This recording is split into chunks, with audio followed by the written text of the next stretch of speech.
Amritsar is also known as Ramdaspur after its founder Guru Ramdas, and colloquially it is known as Ambarsar. Our first stop was the Partition Museum. Amritsar, a city which saw the horrors of partition, is probably the most appropriate place for such a museum. Photography is not allowed inside the museum. However, only at one place where there is a cutout of the leaders at the time of partition, they allow you to take photo. Museum tells the story of the partition through newspaper cuttings, video films and other interviews, etc. In an interview to Kuldeep Nair, Cyril Radcliffe, who drew the partition line, says that Lahore should truly belong to India, but since there was no big city in Pakistan, I gave Lahore to Pakistan. Partition was the most traumatic saga of India's independence, wherein 15 million people had to migrate from east to west or west to east, and about a million lost their lives.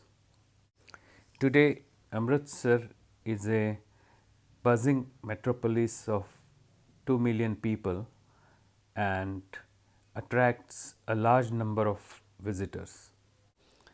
As per historical records, the site was chosen by Guru Amar Das, and he asked Guru Ramdas to find the land and build a new town with a pool at its center point. Guru Ramdas completed the pool and built the Guru Center and his residence near it. He invited the artisans from all over the country to come and settle down there. The town further expanded during the time of Guru Arjan Dev Ji, and in 1604 the Harmandir Sahib was completed and the scriptures were put in the temple. In 1862 and in 1866 and 67, Ahmad Shah of the Durrani Empire invaded the Sikh Confederacy and massacred people and destroyed the city. In 1822, Maharaja Ranjit Singh started the construction of wall for fortification of the city. Later, Sher Singh added 12 gates and completed the construction of the walled city. The Gurudwara was rebuilt by Sikhs several times as it became a target of invasion by Mughal and Afghan armies.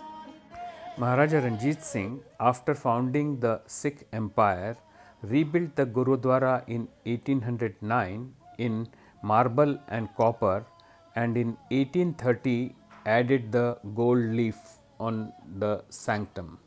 In 2017, the World Book of Records nominated the Golden Temple as world's most visited religious place. Here, about 100,000 tourists visit every day.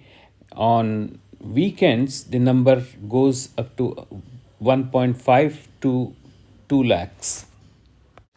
Devotees take a dip in the pool or go round the central sanctum, which is called the parikrama, and go inside the sanctum and bow their head in front of the Guru Granth Sahib, which is called the Matha Tekna.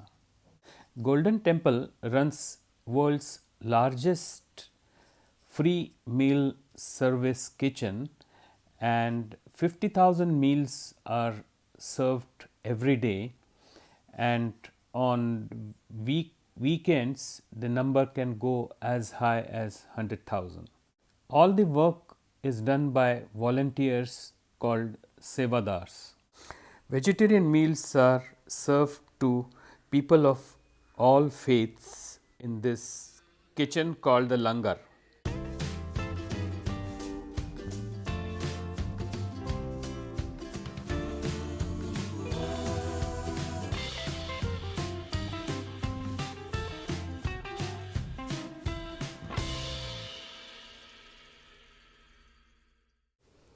As the visitor enters the Jalianwala Bagh through the narrow passageway, I am sure he must be reliving the experience that thousands of the people who entered Jalianwala Bagh that day.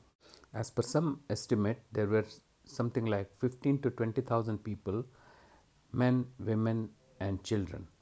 They had gone there to celebrate Vaisakhi, the festival of Sikhs. As per other accounts, there were people who had gone there to protest against the Rowlatt Act and also against the imprisonment of two people, Satyapal and Kichlu. These people were unarmed. General Dyer brought in 100 people, soldiers from the Gorkha Rifles and from the Baloch regiments. Jalianwala Bagh had only one entrance and one exit, and all around there were walls 10 feet high. General Dyer stationed his soldiers at the entrance. People were not given any notice. 379 people were killed and about 1500 injured.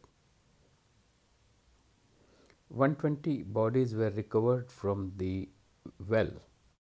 This most brutal act forced Rabindranath Tagore to return the knighthood, and the history of India changed forever.